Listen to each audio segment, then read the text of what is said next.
This is the RC Jet Jog. Oh, I just broke it.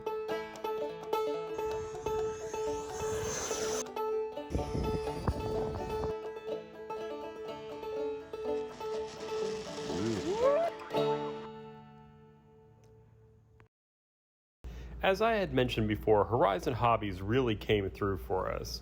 They sent us a new wing and a new horizontal stabilizer already, and apparently the fuselage is very close to being shipped out real soon, and we can expect the nose cone later on this summer. And I'll take this opportunity to thank Horizon Hobby for having great customer service and making good on their product. As you see here, we are taking our electronic components out of the old wing and the old horizontal stabilizer, and we are putting them into the new pieces that were shipped over from Horizon. Although the process was a little time consuming, it took me about 2 hours one morning, but overall it was really easy and wasn't really rocket science. And that's right, you did see me using a power drill in a foam airplane. Probably shouldn't have done that, didn't damage anything. I was just lazy, I didn't feel like walking over to our shed. I got this boiling hot water started over here because I'm making some tea this morning. Foam tea. No, I'm just joking, guys. We're going to, since we have a new nose cone coming from Horizon anyway, it's just on back order, we're going to do a little experiment, and we're going to stick this on top of this, this basically steam maker. And we'll see if we can get the shape of the nose cone back to its original form. Let's see if it works.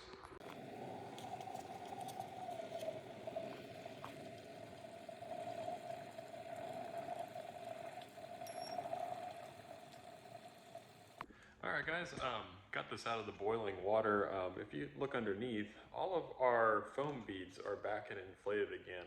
I wish I would have shown it before, but all these underneath are actually compressed, causing that nose to bend down. Now it's back into its original shape.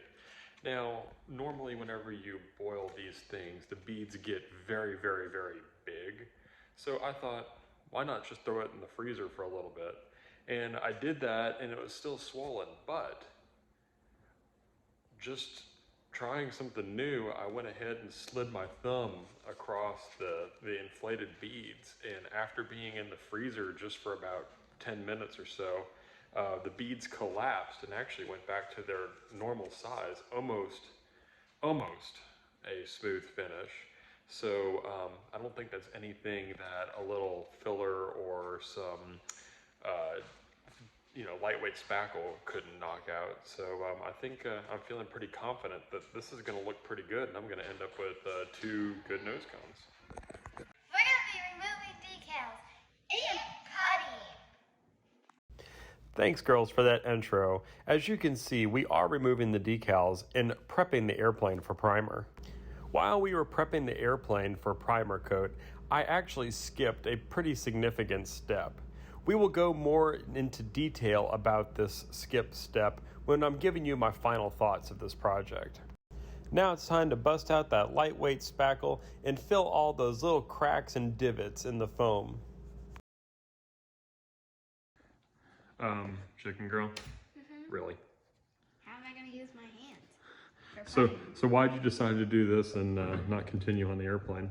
Because I'm done with this side already. All right, Beluga girl, you got putty in your hair. Oh, foul. Okay, so what you got going on over here? Putting to play. So what part are you doing right now? The belly. No. By the way, look at me and smile. We got a dangler up there in the front. It's been there for now 3 days. Yep, it's holding on by a thread, literally. All right, y'all ready to switch the airplane? Oh, you're so nasty. Okay, what's It's better than playing with mud, then I get it all over myself. Yep, okay, I'm ready to switch the plane over, y'all. Uh-huh. Okay. So, Chicken Girl, you're back to work, so how are you gonna get that off? I'm gonna use it on the plane. So are we gonna have to sand it off? Yeah. You sure? You said it comes off with water. Dun dun dun! It's Darth Vader, not Donkey Girl. Hey, hey Darth, where's your lightsaber?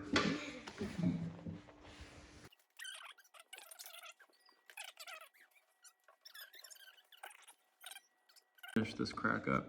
You want to do a little bit? Huh, donkey girl? Well, then she'll get it on her pants. Oh, what? And you didn't? Huh.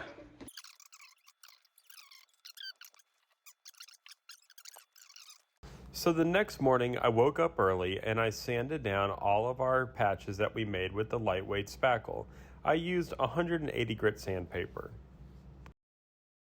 Next step, we'll be applying some acetone to a rag and wiping down the entire airplane. This will remove any releasing agent left over from the manufacturing process and allow our paint to adhere to the surface well. Since there is some exposed, unprotected foam, we will apply a layer of polyacrylic to the entire aircraft. This will ensure that the foam is protected and we don't end up with alligator or popcorning of the skin. Next up is primer. We'll be using Rust-Oleum 2x Ultra Cover. This primer was okay, but it wasn't as good as the primer plus filler. We used this one because it was flat white and we were going to use it for the lines on the fuselage. Instead of trying to skip a step, next time we'll use the primer plus filler. And guys, don't be like me. Always mask up whenever you're applying spray paint. So we finished doing our prime coat and it was a little humid outside, so it's taken a little longer to dry. That's okay, that's not a big deal. But the big deal is we had some gnats out here this morning and they got into our primer. So be aware of your conditions when you're doing this, because you might end up like me and having to start picking gnats out of the airplane there. All right, so we're gonna go get this tucked inside so no more gnats show up. And that way it could dry a little faster too, being out of this really humid conditions here this morning. Always read the can instructions, don't get in a hurry like I did. After we let the primer coat dry 24 hours, it's time to apply painter's tape. We need the painter's tape because we are doing a two-tone paint scheme and we'll be using some of the white as lines. Next, we'll sand down any burrs that we see that were left over from the priming process. Then we will apply polyacrylic on top of any of the places that we sanded, just in case we got to the bare foam. We chose Rust-Oleum's metallic copper as our main paint color. The coverage on this product was really good, but as we'll soon learn, it is not very forgiving. Before we get started this morning, we're going to do something a little bit different to cut in our lines on the top of this airplane. When I applied the paint earlier on in the week, the primer, it was a little humid outside and the paint's pulling just a little bit when I've been using tape, even after I've done all the unsticky stuff. So we're going to do this a little different. I'm going to hand paint the black on the top of the airplane, and I'm going to make my lines sharp and crisp with this washi tape. Now washi tape is not only thin, as you can tell, so it's easy to bend and make the curves and stuff, and it looks pretty good, but also it's not super sticky and it shouldn't pull off that coat. So let's see how it works. The washi tape ended up working like a charm. I was able to make my lines exactly the way I wanted them. Now, here's the kicker. I started working on the black, and then I realized real quickly I wasn't going to have enough. I had just enough to finish everything except for the nose cone. Luckily, the nose cone comes off, and I was able just to come back with some spray paint on that one. Whew! The paint we chose was Testor's flat black paint. Now we're going to use Testor's chrome paint to paint around all of our landing lights. All right, guys, just for a public safety announcement and the sanity of everyone else around you, when you're painting, do not paint other paints over metallic, because they do this. But never fear, I like challenges, so I think we have a solution. We're gonna go ahead and wrap the black and white stripes on the tail in vinyl, and that should hide this nastiness over here. After the epic fail on the tail, we went ahead and covered that ugliness up with some vinyl stripes. We also put vinyl stripes on the winglets. Then we busted out our vinyl printer and cut decals for the Viperjet logo and the tail number.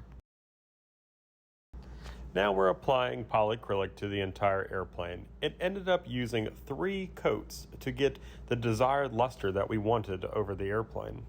Now things are starting to come together. We are removing the last of the masking tape and getting her reassembled. Before testing your airplane, don't forget to free up your control surfaces. Polyacrylic can fill in the gaps, and it sometimes jams up your control surfaces. Also, don't forget to rebalance your airplane. This airplane ended up being slightly tail heavy. We'll discuss how much weight we had to put in the nose prior to the remating. And next up is the reveal. Just let me finish up a few of these last minute details and we'll get right on it. Could y'all do us a favor and please hit that subscribe button? It's not only going to help us, but it's going to ensure us to continue our family-friendly content. Now here it is, the reveal.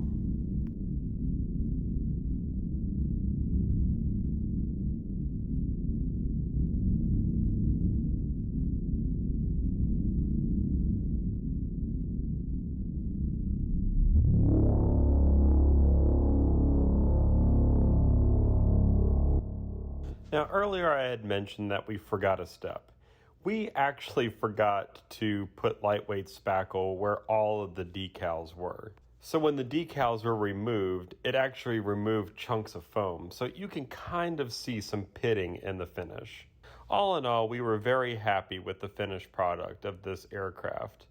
Now, just to be warned, metallics are really hard to work with, and if you make a mistake, you're just better off leaving it than trying to fix it, because trying to fix it can tend to make it worse. We really hope that you enjoyed this episode and it was very informative, and will help you out on your next painting venture. But until next time, please don't forget to share this hobby with new people, share it with your family members, get kids involved, and please like, share, comment. We love those comments, and subscribe. We'll see you next time. Bye.